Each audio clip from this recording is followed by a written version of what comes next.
Alrighty, welcome to the WTH Show, where we review customer experiences gone wrong and the few that got it right. Sorry, folks, we don't have a few that got it right this evening. This is episode 8, all things DR Horton. In episode 8, it's the third in a series of a DR Horton focus. We're going to be looking at a holistic view of the complaints on the internet, and then just like the thumbnail says, we're going to highlight essentially where DR Horton is not being sued. There's a whole slew of lawsuits out there. We'll try to lighten up the mood. Anytime you talk in legal, we have a tendency to get a little too serious, and Dan and I will do our best to lighten the mood on this subject. But we're bringing it to you because we think you should know this information. All right, roll the intro, Melanie. Thank you. All right. Let's do this. Welcome to the WTH Show. What's that mean? What the hell? We share customer experiences gone wrong and the few that got it right. We are a place to vent, get advice, and help if we feel we can make a positive impact. Know that you are not alone. If you or someone you know had a problem with a business and want to be on the show, please go to WTHshow.com. Then click on Start Here. All right, guys, quick refresh on what's been going on in this series about DR Horton. Episode 6 was the lawsuit in Charleston. Episode 7, should I buy a DR Horton home? And the answer's in that video. You'll have links to those videos at the end of this one if you want to go back and watch those videos. Again, just like from the hook, this is the holistic view of DR Horton on the internet and some sample lawsuit that they're facing. So, Dan, you want to cover these holistic statistics, or you want me to go on it? Okay, went to the normal website you would expect for these kind of things. The Better Business Bureau, bbb.org. Getting a 1.11 out of 5 from 522 people with 1,309 complaints in the last 3 years. ConsumerAffairs.com, the 1.4 on a scale of 1 to 5 from 1,563 people. 79% of the reviews are 1 star. The site Teddy likes to give credit to, pissconsumer.com, has a 1.5 out of 5 stars from 360 reviews. 90% of the reviews are negative and only 4% positive. And let's be honest, you got to wonder, where did those come from? And interesting little note, as a aside, 50% of users would likely recommend DR Horton to a friend or colleague. Yeah, I wonder where that came from. Yeah, there's weird thing on these sites, guys, that there's obviously some of the information coming from some other place, and this is one example. You got 4% positive, but 50% of users would likely recommend. There's something wrong there. But I can tell you, feels like a bot's involved in some fashion, or because let's be honest, one thing about those kind of sites is they're open for people to comment on. There's nobody who's going to stop it. So it's also easy for a bot to go in and try to combat some of that. So then the other part is videos on YouTube. When you just Google DR Horton complaints, you get more than this, but 17 nightmare videos. These 17 on the list have 100,000 plus views itself. So why are we even making this point? One, it's a holistic view of what's going on the internet. But 2, you can't have this much traffic over the last year, or maybe a little bit more, 18 months, and it not be true. And there's just too much against there, or working against them there. The next piece is, in those videos we'll provide some examples of what we're talking about in those 17. So the next piece, just like the thumbnail says, where is DR Horton not being sued? This is where Dan says, we're not going to go through hundreds of lawsuits, are we, Teddy? Yes, no, we are absolutely not. We don't need to because we've already covered that. We've beaten it to death. The point is the business model is clearly out of control. You wouldn't have this kind of volume if it was. And it may be highly profitable, but what's the impact to the customers? Do you want to put yourself at risk when you purchase your largest personal investment? And then the next one is, will your investment appreciate in the marketplace when the brand has a horrible reputation throughout the United States? I love that second one because it's pointing out the fact that this is such a largely discussed company in such a negative fashion that chances are all that money you're investing, people assume that if you're buying a house, when you sell, it's automatically going to appreciate. You're going to make money on it. Not necessarily in this case, because the name alone is starting to become a problem. People assume that if you're buying something from that manufacturer, you're going to be buying all the issues that come with it. And it simply may not be worth anybody's investment. What you buy may be yours for life because you just simply can't unload. All right, here's another big point, and it's a fact. We will provide the link to what we're talking about here. And that is when a company sets aside huge sums of money for a lawsuit, should you find a different company to build your next home? And there's one link that we'll provide, and it speaks to two different major things here. One is D.R. Horton settles a case that accused execs of immoral, unethical, oppressive, and unscrupulous tactic. That was in South Florida in 2016. I think it was $16.1 million, going from memory there. On those legal claims in 2016, they set aside $426 million to settle these claims. For the last 2 years, quoted in their 10Q, they set aside $400 million per year in the last 2 years to settle claims. And you'll see that in these articles, by the way, where you'll get your regional reps. When you come forward and you're saying, I'm really feeling like I need to get legal advice and we need to go to court on this, many of those employees are just coached to say, if that's what you need to do, let's go to court. Let's go ahead and do that. They have a big slush fund to take care of that. Because honestly, they don't want to hear from you anymore. And because you're so frustrated, the only way to do it is go put the burden on the court, right? So this is why go ahead. I was going to say, if I'm not mistaken, we literally read one of ours that we went over last week, one of the Reddit posts, we read from somebody who had, when they called and talked to a person from D.R. Horton, the person from D.R. Horton even replied and said, well, go ahead and file a lawsuit or something to that extent, that they're pretty much preparing for it. Part of their state of mind of the way they're doing business at this point. Yeah, and I can tell you this from experience. Usually, if a customer says anything that leads to legal, everything shuts down right then. They no longer look at your issues. They hand it over to legal, and that homeowner is more or less on their own till further notice. And I'm sure if I'm an overloaded superintendent, warranty person, tech, I'm going to go, oh, thank God I don't have this guy anymore to deal with. They're just hasty and they're frustrated. And, well, they said legal. I don't have to deal with them anymore. So I can see how that goes. Anyways, moving on down the line. So this becomes question of how many states are they in and how many are being sued? Again, we're not going to cover all the lawsuits. We have a sample for you, but we really want you to ask that kind of question when you're going to do business. They're in 33 states and 119 markets. They're America's largest builder. That's a fact. Some of the lawsuits, 2016 against South Florida, Charleston, we covered in episode 6.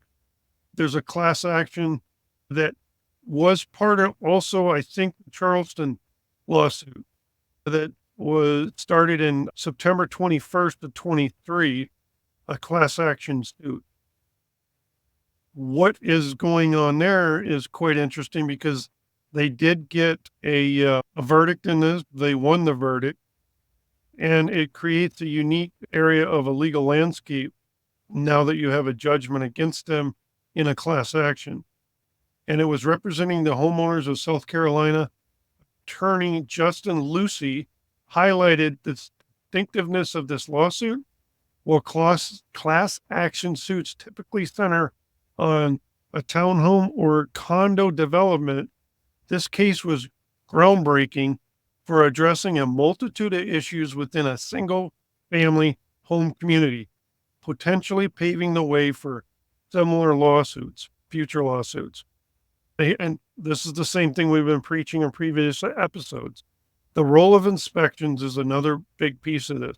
One of the most significant takeaways from the case is the importance of, go ahead, Dan. Getting your professional inspections. There we And go. don't be afraid to go outside of the inspectors they're trying to lean. Find your own, make it legal, have as many as you need, do it right. Exactly. All right, Youngsville, Louisiana. It's a burb or a suburb of Lafayette. The bottom line here is there's a bunch of lawsuits going on against D.R. Horton, not just this one, all across southern Louisiana for a multitude of things. One of the biggest is mold because the HVAC systems are not engineered appropriately for extreme humidity like you have in Louisiana. Louisiana, especially on the southern side of it, obviously are geographically up against a lot of water, so they have a lot of those issues. Point here is, if you want to look into it, just type in Louisiana or D.R. Horton Louisiana lawsuits, and you're going to get a bunch of them with a bunch of law firms asking you to call them for a consultation. But there's a case in point with that one. The next one is a Dallas, Texas article. Really, it's commenting, and I'll hand it over to Dan, on the class action from Easley, South Carolina, with a different or a little bit more elaboration on that lawsuit. Go ahead, Dan. So I love this article because there's some very quotable lines. And again, they're going back to, was it Justin Lucy, I believe was the name? Yes, Justin Lucy from South Carolina. That D.R. Horton aggressively tried to show that the home's deficiencies were either minor or so widespread that all developers do them. To quote Lucy, I was surprised to see in all developers do them defense, but they were very aggressive in that defense. So they're either trying to brush things off that it's all just part of the business, or, hey, everybody's doing them, to try to deflect some of those issues down. And Lucy's quick to point out that the litigation went on for decades. So in this case, they're talking about a $161 million deal that homeowners struck with D.R. Horton over faulty construction. Quote Lucy, it appears to me that decades ago, the industry transitioned from home building being a profession to home building being a business. Once you have one problem in a neighborhood, if things aren't being watched carefully, you can be guaranteed you're going to have many problems because they're either watching it closely or they're not.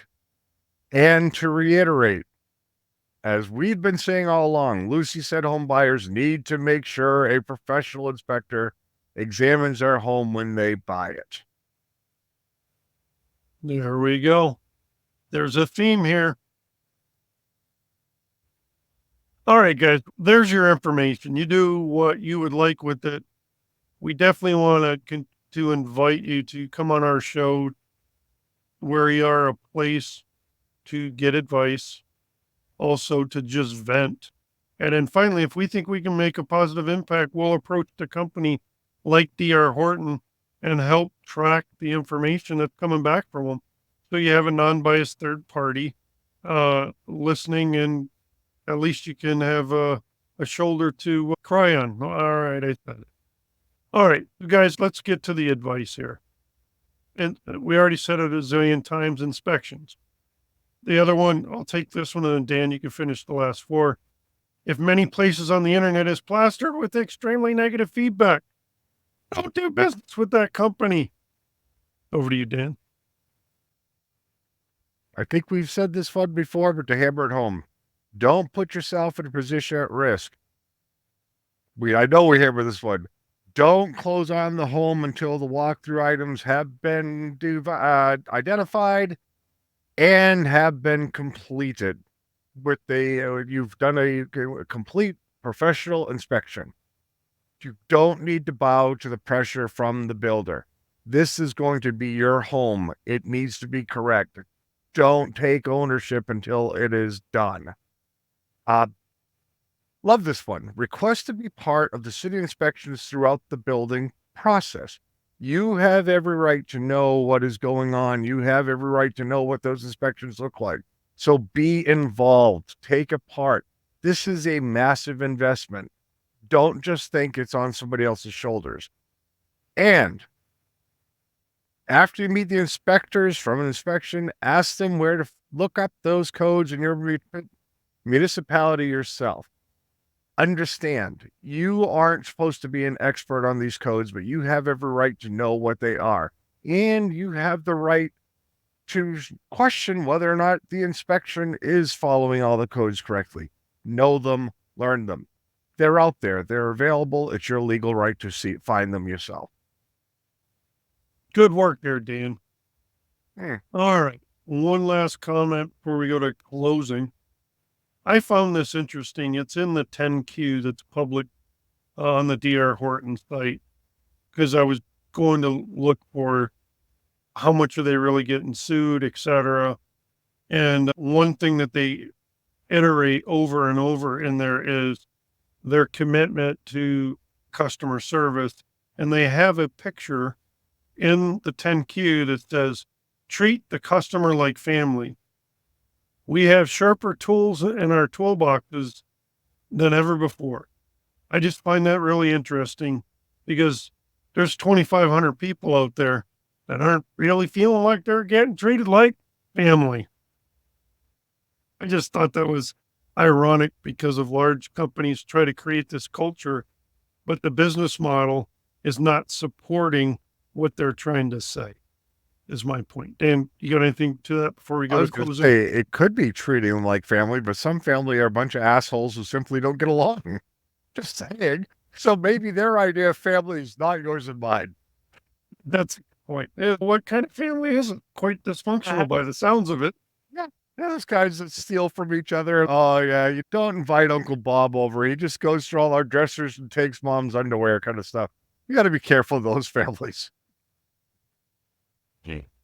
All right, so we managed to do it. We took a heavy conversation, not real good news, and we made it light in the end, right, Dan? That's why people come here, right? Yeah, there we go. Can't be heavy all the time. It just doesn't work. And that's not how we roll. All right, now for closing comment. I'll get it started. I'm going to say what I usually say. Please subscribe and comment on YouTube, even if it's a simple comment or question. Let it fly, and so we can start responding to you. My second and last one is, please, if you'd like to be on the show, at a minimum, just vent. Get a hold of us at info@WTHshow.com. Thank you. Over to you, Dan. And Teddy won't make you wear one of those shirts because that's just too loud and it's not right. And sticker maybe, but not the shirt. I still like the WTH apparel, right?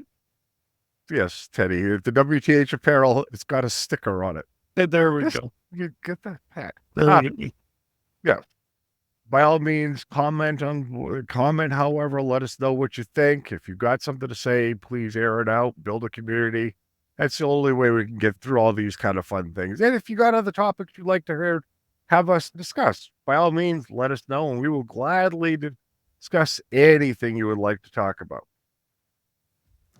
Alrighty, guys, that's all from us. We appreciate you listening. We hope you have a wonderful evening.